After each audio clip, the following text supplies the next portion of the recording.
Os digo muy brevemente, para que hablen también el resto de portavoces, un par de cuestiones que no tienen que ver con presupuestos, pero sí con la mesa y la Junta de Portavoces de hoy, y un recordatorio o una, digamos, insistencia en la valoración central que hacemos de los presupuestos. Lo primero es que ayer presentamos una solicitud de control previo de constitucionalidad para el tratado con Canadá, para el Tratado de Libre Comercio con Canadá, el CETA. Es una solicitud de control previo constitucional porque entendemos que de convalidarse, de aprobarse ese tratado, puede vulnerar principios básicos de nuestra Constitución que terminen perjudicando a los españoles y que tienen que ver con la seguridad jurídica, con las garantías procesales y con el hecho de que se privilegian los derechos de las grandes empresas multinacionales, dejando indefensos a los ciudadanos. En la mesa no ha tenido a bien hoy calificar nuestra solicitud y, por tanto, tendrá que ser en la mesa siguiente cuando esto se califique, pero que sepan pues, bueno, que ya hemos presentado esa solicitud de control previo constitucional y que queremos que sea el Tribunal Constitucional el que se pronuncie antes de que ese tratado se apruebe, si es que se aprueba en este Parlamento, que se pronuncie sobre si afecta o no a los derechos constitucionales de los españoles y las españolas. La segunda cuestión tiene que ver también con una decisión de la mesa en la que la Triple Alianza se ha vuelto a aliar para impedir que el señor Zoido comparezca en pleno, lo hará en comisión, pero no en pleno, al respecto de la gestión de ese piso supuestamente entregado a la Dirección General de Tráfico. La Triple Alianza, de nuevo, insisto, se alía esta vez para que el señor Zoido no comparezca en pleno y lo haga solamente en comisión.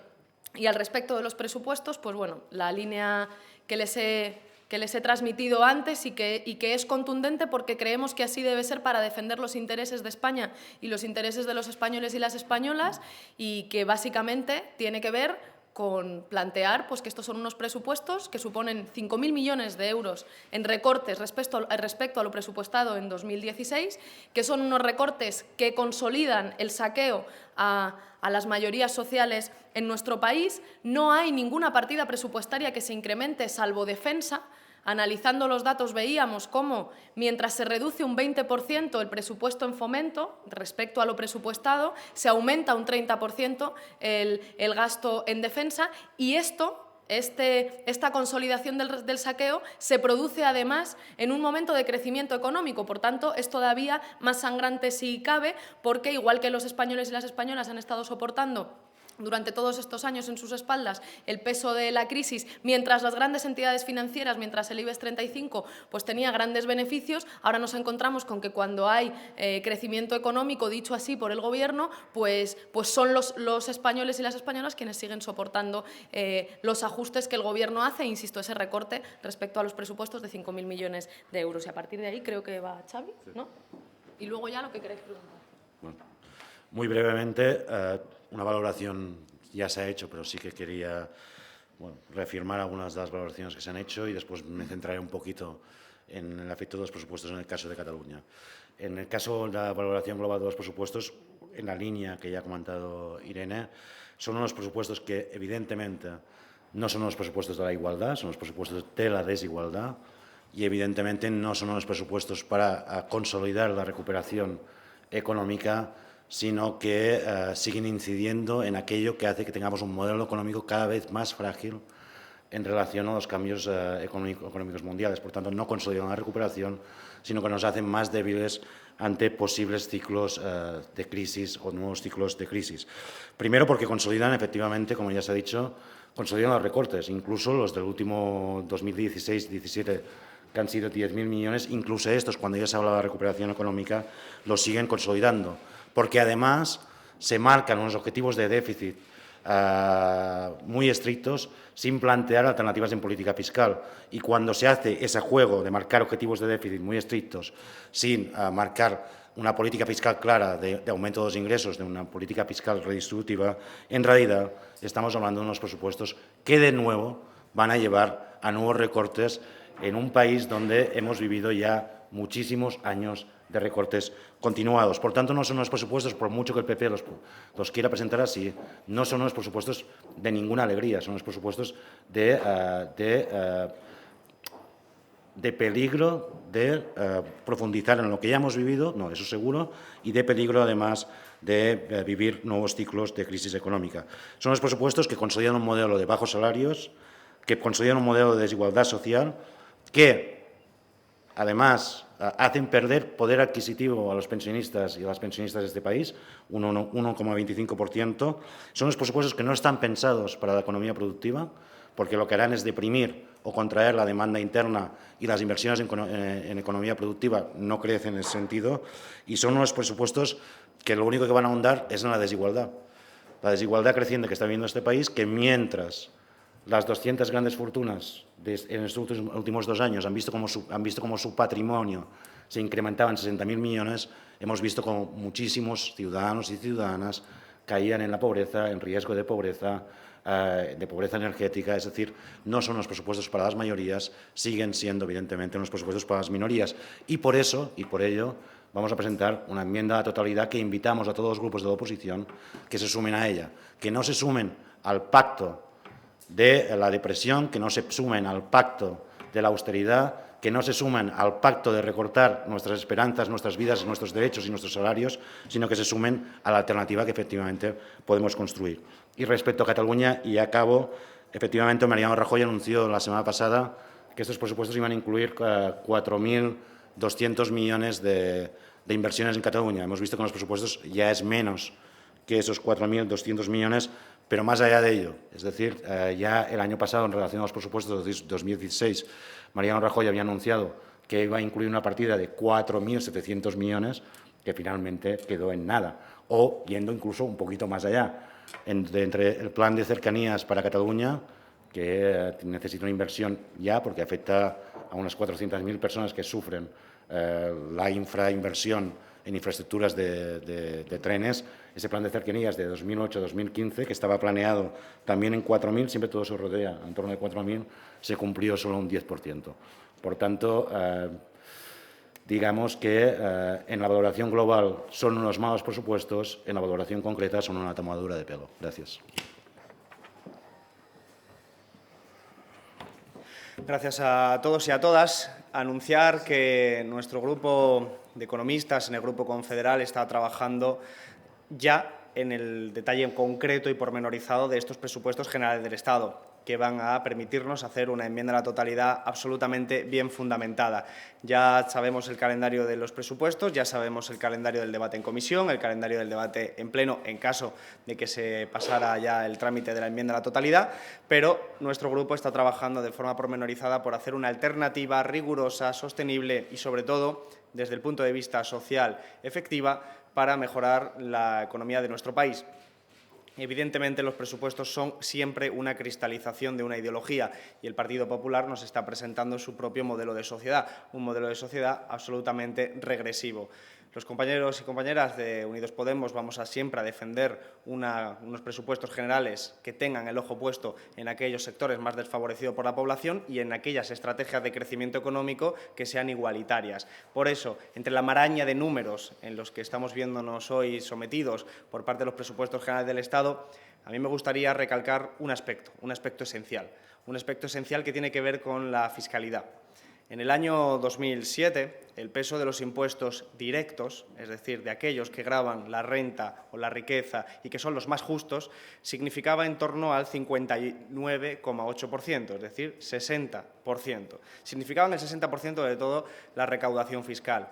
En estos presupuestos se estima por debajo prácticamente del 53%. Es decir, cada vez vamos a una estructura más desigualitaria, cada vez vamos a una estructura más injusta, cada vez vamos a una estructura en la que el peso de los impuestos recae sobre los indirectos, que son los que pagan exactamente igual el señor Florentino Pérez y la élite social de nuestro país que cualquier persona de la clase trabajadora, de las clases populares de nuestra sociedad. Y eso es absolutamente injusto. Pero aún diré más, no solo es injusto, sino que va en contra del espíritu de la Constitución, cuyo en el artículo 31 dicta que el sistema fiscal debe ser progresivo y con estos presupuestos caminamos cada vez más hacia un sistema regresivo, hacia un sistema absolutamente injusto. Creemos que este no es el camino. Este es el camino para consolidar los recortes, es el camino para consolidar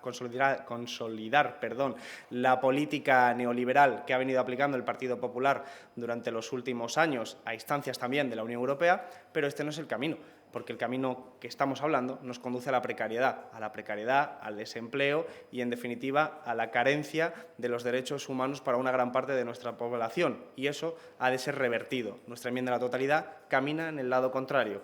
Creemos que los impuestos indirectos tienen que ser reducidos en su peso sobre el sistema fiscal y han de ser incrementados los impuestos directos, que son los que gravan a los que más tienen. De esa forma tendremos recursos suficientes para pagar la sanidad, la educación, la ley de dependencia, las pensiones y todo el servicio de salud y todo el servicio público sin perjudicar, desde luego, a las clases populares, que es ahora mismo los principales perjudicados de esta política del Partido Popular.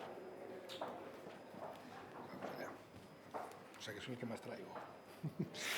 Bueno, buenos días a todos y a todas. Bajo nuestro punto de vista, pues son unos presupuestos fundamentalmente para indignarse, ¿no? Los estamos evidentemente ahora estudiando, pero bajo nuestro punto de vista son unos nuevos presupuestos, un nuevo golpe al estado del bienestar. El Partido Popular siempre cumple lo que dicen los que mandan en Bruselas, pero nosotros, sin embargo, creemos que es hora de tener unos presupuestos a la altura de un país europeo. Eso significa más ingreso y más gasto público y más derechos y más deberes, pero derechos fundamentalmente para el 99%, para la mayoría social que lleva ya demasiados años golpeada por las políticas del Partido Popular, y deberes para ese 1% que sistemáticamente se ha beneficiado. Como marco general, yo creo que ya se ha dicho, pero en todo caso creo que es importante, la inversión pública en el 2017 será la tercera más baja de la Unión Europea. Frente a esto nos dicen que se va a incrementar los ingresos públicos, y nosotros creemos y le decimos al Gobierno que esos datos no se van a cumplir, que sus cálculos son, bajo nuestro punto de vista, irreales. Además, los técnicos de Hacienda cada año nos reiteran dos cosas. Por una parte, nos ponen encima de la mesa que si tuviéramos una fiscalidad, una presión fiscal a la altura de otros países europeos, redistributiva, ingresaríamos del orden de 60.000 millones de euros al año más. Y por otra parte, nos dicen que cada año se nos van en evasión fiscal del orden de 90.000 millones de euros. Ese, y no otro, es el mapa de los presupuestos generales del Estado. Baja inversión pública, ingresos irreales, fiscalidad no redistributiva y evasión fiscal. El modelo por el que se apuesta es el que nos trajo hasta aquí, un modelo que no tiene ni inversión, ni innovación, ni sostenibilidad. En definitiva, un país en el que nos continúan dando a escoger entre un contrato temporal o el paro o la emigración. Unas cifras del ciclo actual del PP que nos parecen elocuentes, del ciclo de gobierno del PP. En autonomía personal y atención a dependencia hemos perdido el 16%. En servicios sociales a personas mayores hemos perdido el 42%. En servicios sociales a discapacidad hemos perdido el 39%. En prevención de la violencia de género, el 17%. En igualdad, el 35%. Y en prestaciones a desempleados en el ciclo de los gobiernos del Partido Popular hemos perdido el 36%. Son, como decía, y como decía el resto de compañeros y compañeras, unos pésimos gestores, o mejor dicho, unos buenos gestores para esa minoría privilegiada, y así continúan siendo estos presupuestos. Sobre Galicia, muy brevemente, y ya acabo, evidentemente se ve igual de afectada por esta reducción del gasto público, pero doblemente afectada, porque además de lo que sufren todos los ciudadanos del Estado, pues evidentemente se continúan comprimiendo las partidas para la financiación autonómica. Por lo tanto, no se produce la necesaria redistribución económica y se da un trato injusto para los gallegos y para las gallegas, y sobre todo no se consolida, no se verifica, no se proporcionan los recursos suficientes para mantener el estado de bienestar en Galicia. Además de esto, en Galicia vivimos un doble engaño.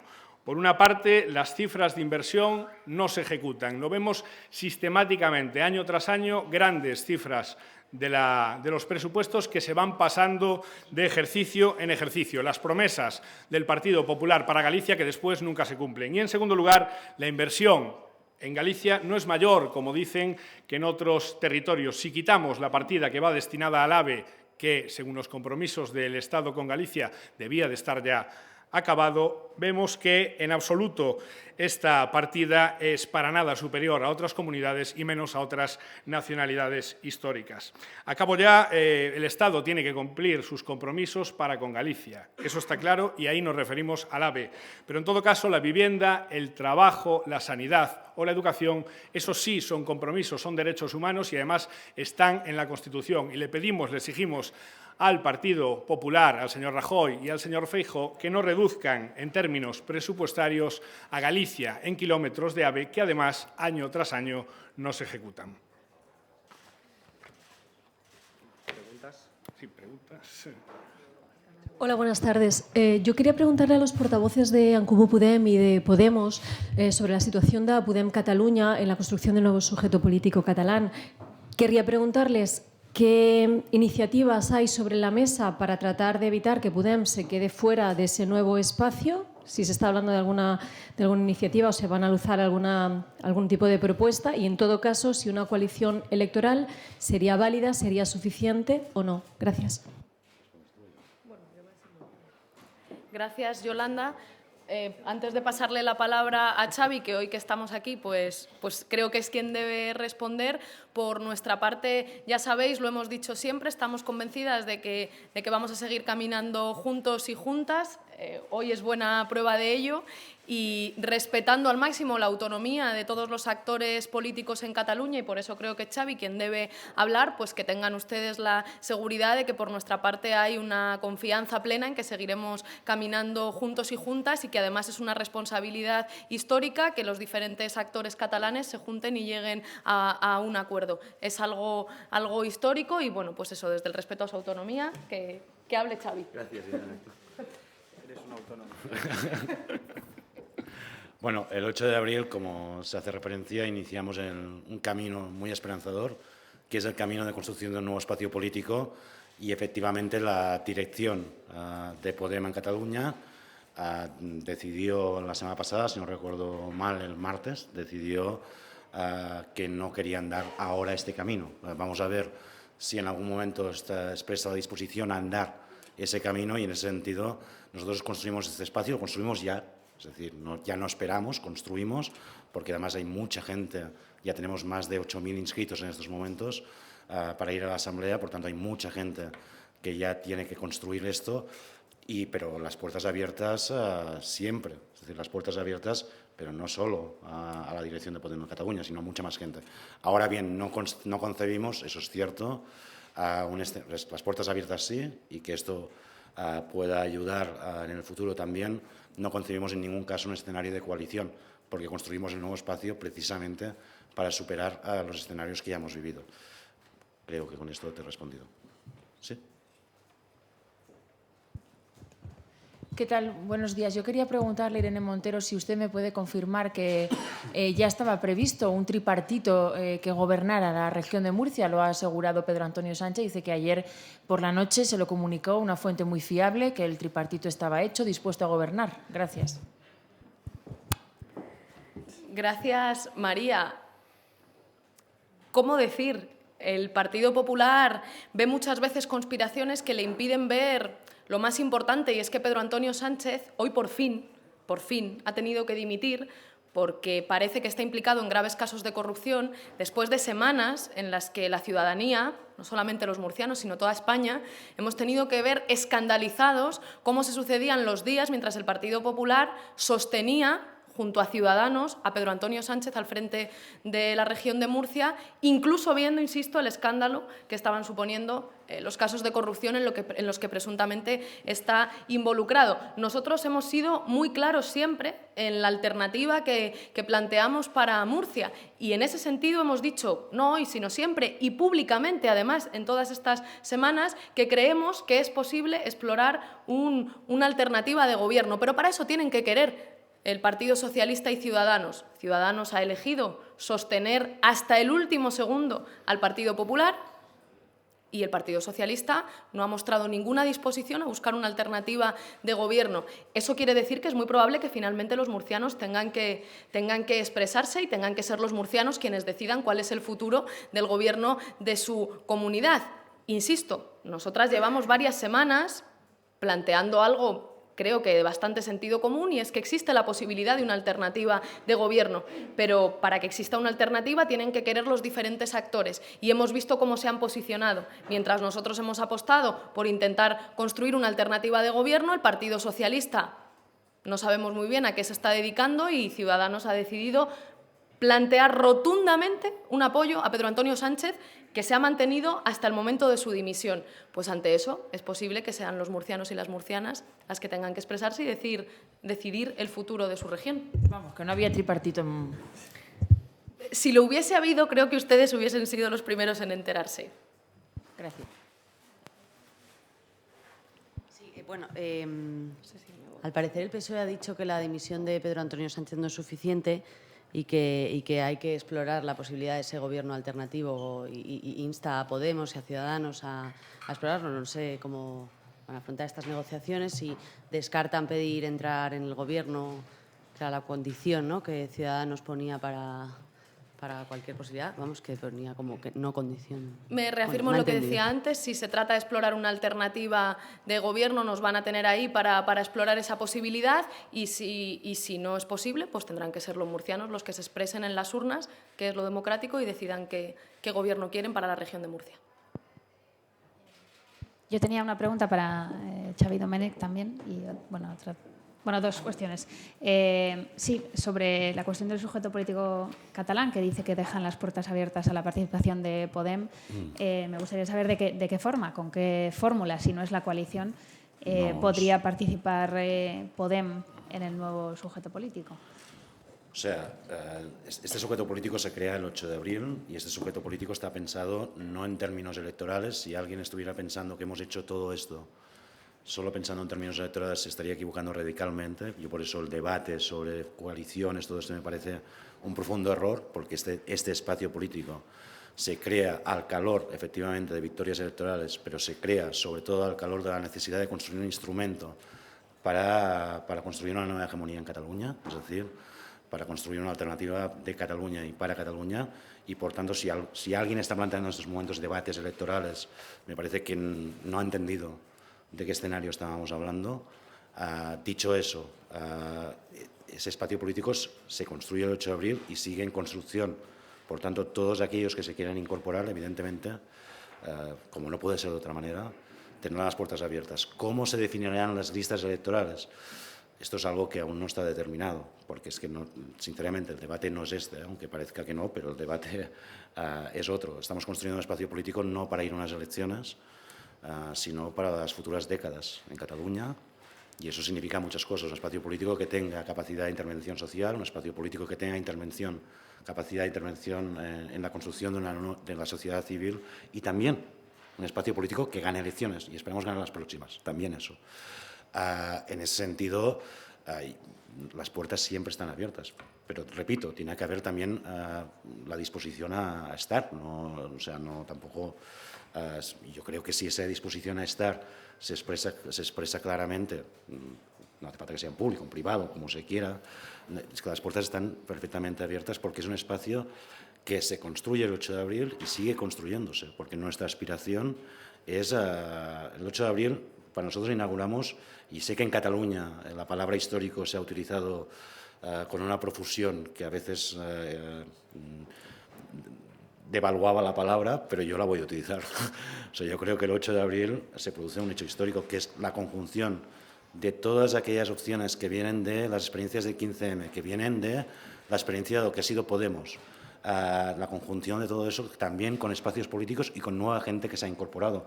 Y es la posibilidad de construir una nueva hegemonía en Cataluña. Es un proceso que en Cataluña históricamente se ha dado pocas veces, y cuando se ha dado, ha anunciado grandes cambios, no en ese espacio político, sino en toda Cataluña.